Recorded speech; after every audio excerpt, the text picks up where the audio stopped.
இன்றைக்கான மினி விலாகில் சூப்பரான தக்காளி தொக்கு ஈஸியாக சப்பாத்திக்கு சாப்பாடுக்கெல்லாம் ஆப்டான ஒரு காம்பினேஷனோட என்னோடய ஸ்டைலில் எப்படி செய்கிறதுன்னு பார்க்கலாம். அதுக்கு ஒரு கடாய் வச்சு ஒரு 4லேருந்து 5 டீஸ்பூன் எண்ணெய் ஊற்றிக்கங்க. எண்ணெய் நல்லா சூடானோடனே ஒரு அரை டீஸ்பூன் கடுகு, அரை டீஸ்பூன் உளுத்தம்பருப்பு சேர்த்துட்டு கொஞ்சமாக கருவேப்பிலை சேர்த்துக்கங்க.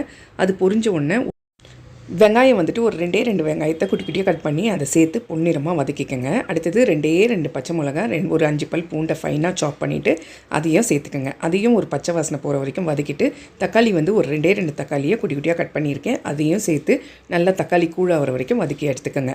இதெல்லாம் எண்ணெயிலேயே நல்லா வதக்கிட்ட பிறகு அடுத்தது மசாலா சேர்த்துக்கலாம்.